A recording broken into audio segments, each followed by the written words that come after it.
বাংলাদেশের গণহত্যা, মাসব্যাপী কিলিং, মানবতা বিরোধী অপরাধ এবং রাষ্ট্রে সন্ত্রাসবাদ সৃষ্টির দায়ে অভিযুক্ত দল ও ব্যক্তির রাজনীতি নিষিদ্ধের ব্যবস্থা জুলাই সনদে থাকতে হবে।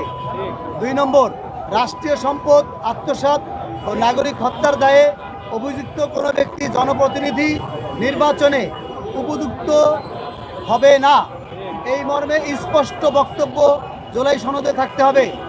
2024 এর গণ অভ্যুত্থানকে নাগরিকদের সার্বজনীন অংশগ্রহণে পরিচালিত রাষ্ট্রের সার্বভৌমত্ব ও নাগরিক সুরক্ষার যুক্ত হিসেবে ঘোষণা করার ব্যবস্থা করতে হবে। জাতীয় সনদে জুলাই আগস্ট 2024 এ আন্দোলনকারী কোনো ব্যক্তি, দল, মত, সংগঠন বা কোনো নির্দিষ্ট গোষ্ঠীর নাম উল্লেখ থাকা যাবে না। জাতীয় সনদকে কোনো ধরনের অধ্যাদেশ বা আইন দ্বারা বাতিল করা যাবে না।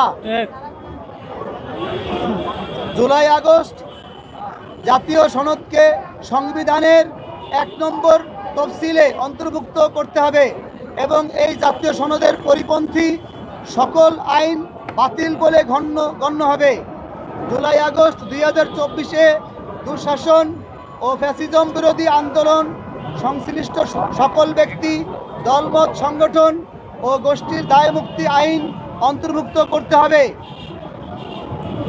এই রাষ্ট্র কোনো আইন ও অধ্যাদেশ বা ভোট দ্বারা বাতিল করতে পারবে না। জাতীয় সংসদ বাংলাদেশ রাষ্ট্রের প্রকৃতি হিসেবে বাংলাদেশ রাষ্ট্রটিকে সকল প্রকার বৈদেশিক আগ্রাসন ও কর্তৃত্ববাদী আচরণ বিরোধী হিসেবে উল্লেখ করতে হবে। জুলাই বিপ্লবে শহীদ, আহত এবং সাধারণ জুলাই যোদ্ধাদের এককালীন প্রণোদনার ব্যবস্থা করতে হবে। এই প্রণোদনায় পরিমাণ বিষয়ে পরামর্শ থাকবে। শহীদ একজন প্রথম শ্রেণীর সরকারি কর্মকর্তার 30 বছরের বেতনের সমপরিমাণ টাকা এককালীন শহীদ পরিবারকে দিতে হবে। প্রত্যেক আহতদের পূর্ণ সুস্থ হওয়ার সম্পূর্ণ টাকা অর্থাৎ চিকিৎসার সম্পূর্ণ টাকা সরকার বহন করবে। কোটার আওতায় পড়ে না এমন কর্মসংস্থান তার জন্য নিশ্চিত করতে হবে অথবা সমপরিমাণ প্রণোদনা এককালীন দিতে হবে। সাধারণ জুলাই যোদ্ধাদেরও কোটার আওতায় পড়ে না এমন কর্মসংস্থান নিশ্চিত করতে হবে অথবা সমপরিমাণ প্রণোদনা এককালীন দিতে হবে। কোনো অবস্থাতেই কারো জন্য কোটা রাখা যাবে না। ধন্যবাদ প্রিয় সাংবাদিক ভাইরা। এটি ছিল জুলাই মঞ্চের জুলাই যে সনদ, আমরা এটিকে জুলাই জাতীয় সনদ বলছি। আমরা বলতে চাই যে এটির নাম হবে জুলাই জাতীয় সনদ।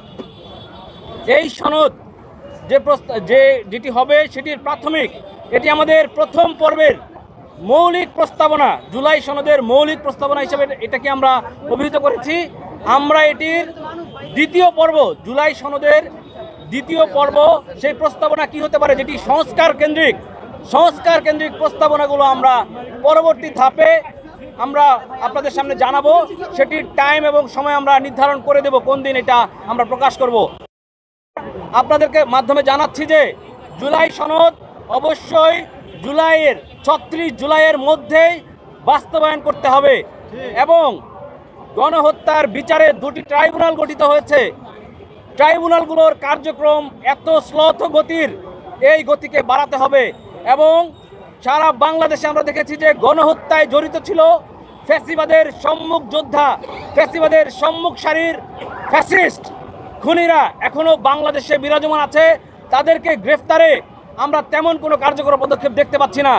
যখন 11 মাস ধরে বাংলাদেশের জুলাই যোদ্ধারা, আন্দোলনকারীরা, দুঃশাসন বিরোধী সৈনিকরা অপেক্ষা করেছিল, ধৈর্য ধরে আছে যে এই যে ফ্যাসিস্টরা ছিল তাদেরকে গ্রেফতার করা হবে, বিচারের মুখোমুখি করা হবে, কিন্তু অন্তর্বর্তীকালীন সরকার এই 11 মাসে তেমন কার্যকর কোনো ভূমিকা রাখতে না পারার কারণে আজকে বাংলাদেশে সকল ক্ষেত্রে মব দেখতে পাওয়া যাচ্ছে।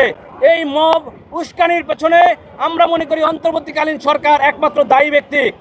অন্তর্বর্তীকালীন সরকারকে আমরা বলবো, বাংলাদেশে মব কালচারকে যদি আপনারা দূরীভূত করতে চান, তাহলে জুলাই যোদ্ধাদের ক্ষোভ যেটি আছে সেটিকে যদি আপনারা দূরীভূত করতে চান, অনতিবিলম্বে আপনারা ফ্যাসিবাদের দোসর আমলা সচিব, পুলিশের কর্মকর্তা, র্যাব কর্মকর্তা, বিজিবি, ডিজিএফআই, এনএসআই, পুলিশ, সেনাবাহিনী সহ এই সকল সেক্টরে যে সকল ফ্যাসিস্টরা এখনও বহাল আছে, যারা সরাসরি বিগত 15 বছরের দুঃশাসন এবং ফ্যাসিজমের সহযোগী ছিল, তাদেরকে অনতিবিলম্বে গ্রেফতার করুন। অন্যথায় জুলাই যোদ্ধারা আবারও প্রতিবাদ করতে রাস্তায় নামবে।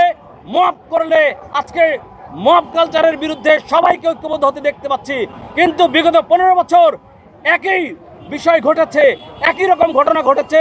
বিরোধী পক্ষের উপরে এমন কোনো নির্যাতন, দমন পীড়ন নাই যেটা করা হয় নাই, কিন্তু আমরা এই মব শব্দটি 5 আগস্টের পর থেকেই শুনতে পাচ্ছি। এর আগে কিন্তু আমরা মব শুনতে পাইনি। যৌক্তিক আন্দোলন, যৌক্তিক আচরণ যদি করা হয় সেটাকে মব বলার সুযোগ আমরা মনে করি না আছে। কারণ কি, এই যে গত কয়েকদিন আগে দেখেছেন যে সিএসসি নুরুল হুদাকে আপনার হচ্ছে জনতা আটক করে পুলিশে দিয়েছে, তাকে জুতার মালা পরানো হয়েছে, জুতা দিয়ে বাড়ি দেওয়া হয়েছে। আমরা মনে করি সিএসসি নুরুল হুদার এর চেয়ে কঠিন শাস্তি হওয়া উচিত ছিল। শুধু সিএসসি নুরুল হুদা নয়, এরকম 2018, 14, 24 নির্বাচনে যে সকল আমলা, পুলিশ এবং রাজনীতিবিদরা জড়িত ছিল, প্রত্যেককে জুতার মালা দিয়ে এই আদালতে প্রেরণ করতে হবে। যদি সরকার এটি করতে না পারে, আমরা জুলাই যোদ্ধারা এটা করে দেখাবো।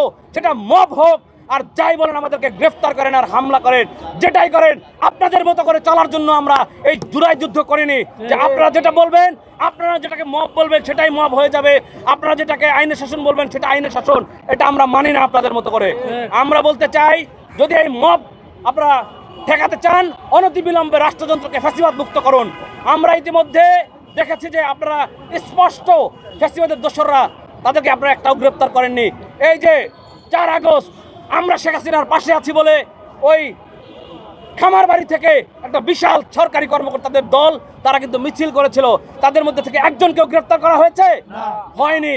এই যে শিক্ষা ভবনের সামনে একটা বড় গোষ্ঠী, তারা আওয়ামী লীগের নামে আমার দেশ আমার মা কি হবে না, পাকিস্তান হবে না, পাকিস্তান তো হবে না, কিন্তু আওয়ামী লীগের খালেদা যে জবাব দে, খুনি খালেদার জবাব দে, এইসব বলে বিরোধী দলের উপরে এই দায় চাপিয়ে তারা কিন্তু আন্দোলন করেছিল। তাদেরকে কিন্তু এখনো গ্রেফতার করা হয়নি, বিচার করা হয়নি। আমরা 44 জন জুলাই ঐক্য এবং জুলাই মঞ্চ সম্মিলিতভাবে 44 জন সচিব এবং 51 জন নির্বাহী ম্যাজিস্ট্রেট যারা গুলির নির্দেশ দিয়েছে তাদের তালিকা দিয়েছি। মাত্র 5 জন যারা একদমই বিহীন, নির্জীব, ওইরকম 5 জন সচিবকে অপসারণ করা হয়েছে, বাধ্যতামূলক অবসর দেওয়া হয়েছে। বাকি 39টাকে আগামী মাসের মধ্যে অনতিবিলম্বে এই 39 জন সচিবকে বরখাস্ত করতে হবে, গ্রেফতার করতে হবে। পাশাপাশি 95 জন যারা গুলির নির্দেশ দিয়েছে তাদেরকেও গ্রেফতার করতে হবে। পুলিশ বাহিনীতে যারা ছিল তাদেরকে গ্রেফতার করতে হবে। কারণ আমরা রাষ্ট্রে নিরাপত্তাহীনতায় ভুগছি। রাষ্ট্রের কোনো আইন শৃঙ্খলা বাহিনী, কোনো সংস্থা জুলাই যোদ্ধাদের নিরাপত্তায় নিয়োজিত নাই, কারণ জীবনের নিরাপত্তা নাই। আজকে যেখানে সেখানে আমরা হামলার সম্মুখীন হওয়ার শঙ্কা প্রকাশ করছি। সো এই জিনিসগুলো থেকে বাংলাদেশকে বের করতে হলে অনতিবিলম্বে ফ্যাসিবাদের সকল দোসরকে গ্রেফতার ও বিচারের মুখোমুখি করতে হবে।